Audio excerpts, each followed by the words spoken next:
Andarki Namaskaram. Welcome to my channel. This is Dr. R.B. Sudha. Every month మనం చేస్తూనే ఉంటామంటే రాశి ఫలితాలు చేస్తూ ఉంటాము. ఇప్పుడు మే నెల రాశి ఫలితాల గురించి మనం మాట్లాడబోతున్నాము. దానికన్నా ముందు ఎప్పటికైనా సరే గోచారం మాట్లాడుకోవడం అనేది అంటే వెరీ ఇంపార్టెంట్ అనుకోండి. చాలా ఇంపార్టెంట్. ఎందుకంటే గోచార రీత్యానే 12 రాశులకి మనం రాశి ఫలితాలు చెప్పడం అనేది జరుగుతుంది. ఎందుకంటే ప్లానెట్స్ అందరికీ తెలుసు, 9 ప్లానెట్స్ ఉంటాయి, అలాగే 12 రాశులు ఉంటాయి. అసలు రాశి అంటే ఏంటి? రాశి అంటే మీరు పుట్టిన నక్షత్రం, అంటే చంద్రుడు ఏ రాశిలో ఉన్నాడు ఆర్ ఏ భావంలో ఉన్నాడో మనం దాన్ని రాశి కింద పరిగణిస్తాం అన్నమాట.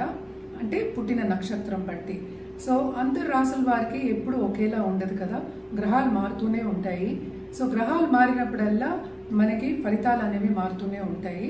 సో తప్పక ఫస్ట్ మనం ఏంటంటే గోచార రీత్యా మేలో ఎలా ఉందో ఫస్ట్ చూద్దాము. మేలో ఏంటంటే చాలా మందికి తెలిసిన విషయం, అందరికీ ఇప్పుడు అందరు యూట్యూబ్లు కూడా చూస్తున్నారు, అందరూ ఆస్ట్రాలజర్స్ దగ్గరికి వెళ్తున్నారు, అండ్ ఆల్సో ఆన్లైన్ ప్లాట్ఫామ్స్ కూడా చాలా వచ్చేసాయి. సో మేజర్ గ్రహాల మూమెంట్ మనకి మేలో ఎక్కువ ఉంది. అంటే ఏంటి? మనకి శని మూమెంట్ మనకి తెలుసు, ఉగాదికి ముందే మూవ్ అయ్యాడు, అది మనకి మీనంలోకి మూవ్ అయ్యారనమాట. అలాగే మనకి మెర్కురీ బుధుడు ఉన్నారు అందులోనే మీనంలో. మనం మాట్లాడుకున్నాం పంచగ్రహ కూటమి కూడా మనం మాట్లాడుకున్నాము, ఇదే రాశిలో జరిగిందనమాట. రాహు ప్రస్తుతం ఇక్కడే ఉన్నారు. రాహు ఏమో మే 18కి మనకి కుంభానికి వెళ్తున్నారు. అలాగే కేతు మే 18కి ఏమో మనకి సింహానికి వెళ్తున్నారు అనమాట. అండ్ ఆల్సో మనకి ఇందులో ఇంకొక గ్రహం కూడా ఉంది, అదేంటంటే శుక్రగ్రహం. శుక్రుడు ఎగ్జాల్టేషన్ పొజిషన్, అంటే ఉచ్చ స్థితిలో ఉంటారనమాట మీనరాశిలో. అలాగే బుధుడు ఇందాక నేను చెప్పినట్టు ఆయన ఏంటంటే నీచ స్థితిలో ఉన్నారు. ఆయన మూమెంట్ కూడా మనకి ఫస్ట్ వీక్ ఆఫ్ మేలో జరగబోతోంది, 7th ఎక్కడికి? మేషానికి. అండ్ మోస్ట్ ఇంపార్టెంట్ ప్లానెట్ మనం ఎప్పటికైనా మనం మాట్లాడుకుంటూ ఉంటాం, సూర్యుడు. సూర్యుడు సంక్రమణం అనేది మనం ఎవ్రీ మంత్ జరుగుతూ ఉంటుంది. మేషానికి ఆయన మే 14కి వెళ్తున్నారు అనమాట. అలాగే మేజర్ గ్రహం గురించి మనం మాట్లాడుకున్నాము, శని గ్రహం మార్చ్ 29th మూవ్ అయ్యారు మీనానికి. ఈయన 2.5 ఏళ్ళు ఇక్కడే ఉంటారనమాట. అందరికీ తెలుసు, అందరూ భయపడుతూ కూడా ఉంటారు. ఏలినాటి శని అనేది అందరికీ భయాందోళన అందరికీ కలుగుతూ ఉంటుంది. బట్ ఎవరెవరికి ఏలినాటి శని ఉందనేది మనం చూద్దాము.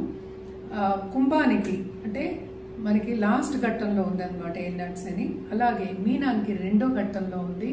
మేషానికి ఇప్పుడే స్టార్ట్ అయింది, అంటే మేషరాశి వాళ్ళకి. అలాగే ఇంకో మేజర్ గ్రహం మనం ఎప్పుడు మాట్లాడుకునేది గురుగ్రహం. గురువు ఏంటంటే ప్రస్తుతం వృషభంలో ఉన్నారు. ఆయనేమో మనకి మిథునానికి మే 14కి వెళ్తున్నారు అనమాట. సో మీరు చూసారు కదా, మేజర్ గ్రహాల మూమెంట్ ఉంది. అలాగే ఏంటంటే మార్స్ ఇంకో గ్రహం. ఎప్పటికైనా మనం మాట్లాడుకుంటాం దాంపత్య అనుకూల గురించి కూడాను. మనం ఎప్పుడు చూసేది మనం కుజగ్రహమే చూస్తాము. అలాగే అంటే ముందుకెళ్ళడం కానీ, దూసుకెళ్ళడం కానీ, అగ్రెసివ్ నేచర్ కానీ, ఒక కాన్ఫిడెన్స్ కానీ కూడా మనం ఎప్పుడు మార్స్ని మనం చూసుకుంటూ ఉంటాం. అంటే కుజుడి పొజిషన్ మనం జాతకంలో చూస్తూ ఉంటాం అనమాట. ఆయన ప్రస్తుతం నీచ స్థితిలో ఉన్నారు. సో ఈ నెలంతా కూడా ఇదే ఇంట్లో, అంటే కర్కాటక రాశిలో ఉండబోతున్నారు, నీచ స్థితిలో ఉన్నారనమాట. ఇవి మనం మాట్లాడుకోవాల్సిన, అంటే ఇది గోచారం. సో మనం నెక్స్ట్ మాట్లాడుకోబోయేది ఏంటంటే ఒక్కొక్క రాశి వారిగా ఒక్కొక్క రాశి వాళ్ళకి రాశి ఫలితాలు ఎలా ఉన్నాయో మాట్లాడుకుందాం. దానికన్నా ముందు మనం ఎప్పుడు మాట్లాడుకునేది ఏంటి? జనరల్ పరిహారాల గురించి ఎప్పుడు చెప్తూ ఉంటాను. సో జనరల్ పరిహారాలు ఎప్పుడైనా సరే, ఇప్పుడు చాలా మేజర్ మూమెంట్ ఉన్నది ఏంటంటే రాహుకేతు మూమెంట్ ఉంది. సో దాని గురించి మనం ఏంటంటే నవగ్రహ స్తోత్రాలు, నవగ్రహ పూజలు, లేకపోతే నవగ్రహ హోమాలు చేయడం చాలా మంచిది. అండ్ ఆల్సో ఎప్పుడు చెప్తూ ఉంటారు, రాహుకేతు మూమెంట్ ఉన్నప్పుడల్లా ఎప్పటికైనా సరే రాహుకేతు పూజలు చేయడం మంచిది, అంటే నివారణ పూజలు అంటూ ఉంటాం అన్నమాట. తప్పక ఇది చేయాలి. మే నెలంతా కొంతవరకు ఏంటంటే కొన్ని రాసుల వారికి చాలా బాగుంది, బ్రహ్మాండంగా ఉంది. కొన్ని రాసుల వారికి అంత బాగాలేదు. ఇప్పుడు మనం చూద్దాము ఎవరెవరికి ఏ రాశి వాళ్ళకి ఎలా ఉందో మనం చూసుకుందాము.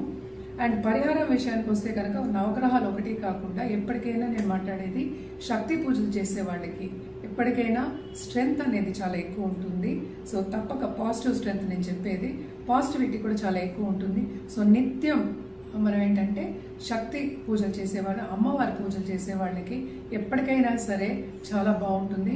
ఈ గ్రహ ఇవి కూడా గోచరాలు అండ్ ఆల్సో ఫలితాలు కూడా కొంతవరకు వాళ్ళకి పాజిటివిటీని తీసుకొస్తాయి అన్నమాట.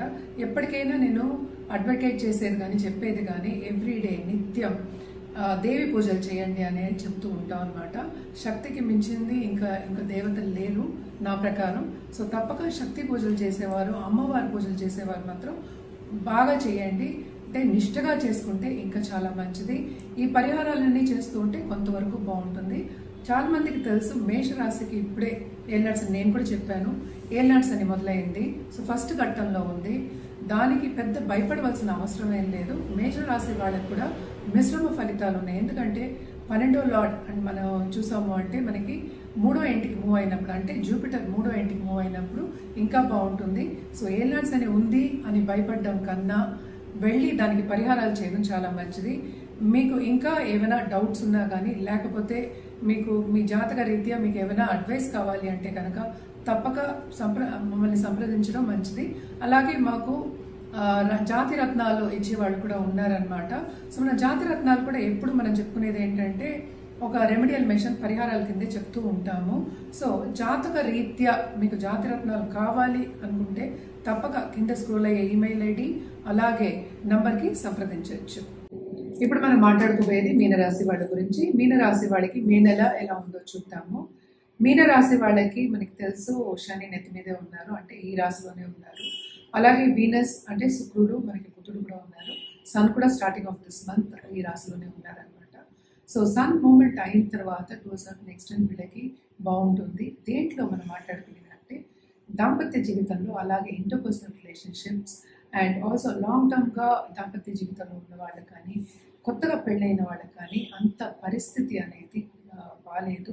అంటే కొంతవరకు డిసగ్రిమెంట్స్ కానీ, అలాగే ప్రతికూల పరిస్థితి అనేది కనిపిస్తుంది. ఎక్కువ డిసగ్రిమెంట్స్ అనేవి ఎక్కువ కనిపిస్తున్నాయి అన్నమాట.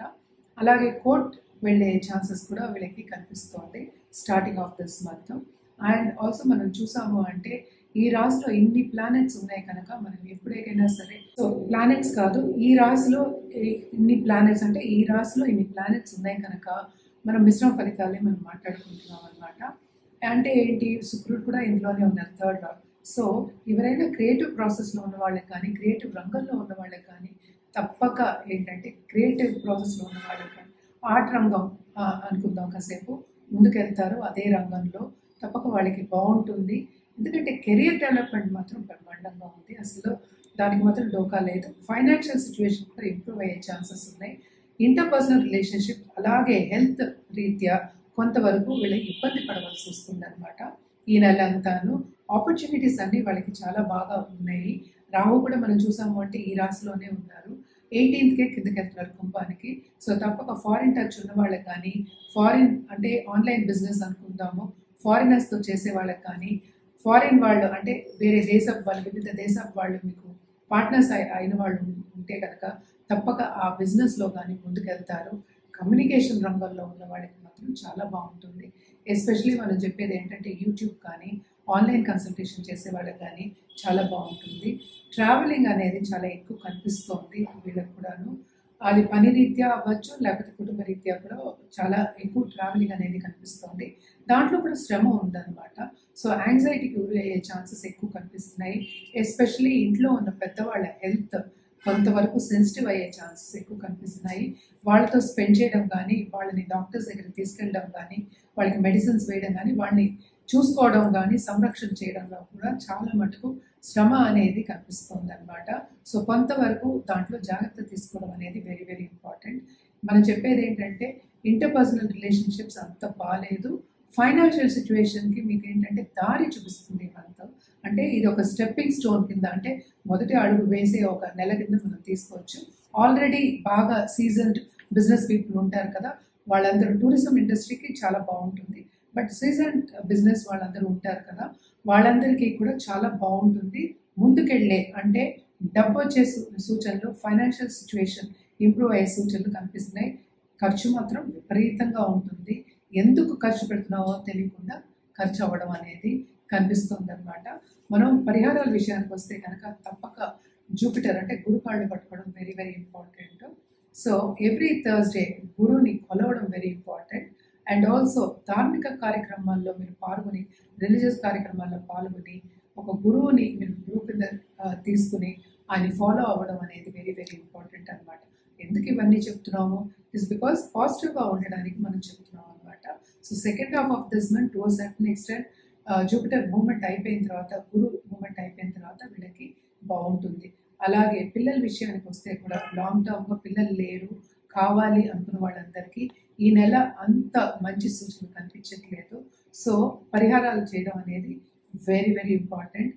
అండ్ ఆల్సో ఎవ్రీ సండే ఎందుకంటే సన్ మూమెంట్ కూడా ఉంది మనకి, సెకండ్ హౌస్లోకి వెళ్తున్నారు కనుక కొన్ని issues, blood related issues, health issues వచ్చే ఛాన్సెస్ ఉన్నాయి.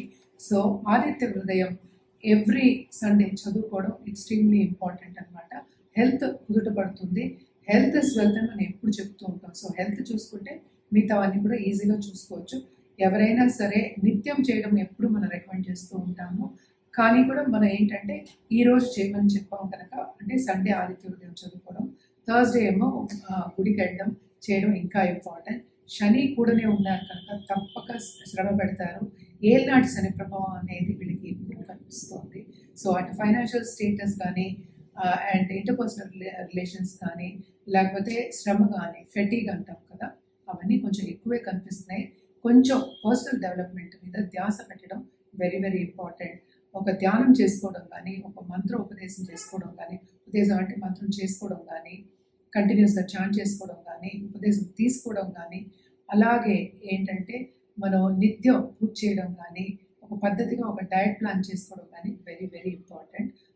అలా చేసుకుంటే కొంతవరకు హెల్త్ అనేది కుదుటపడుతుంది. దాని తర్వాత మీరు ఏదైనా చేసుకోవచ్చు.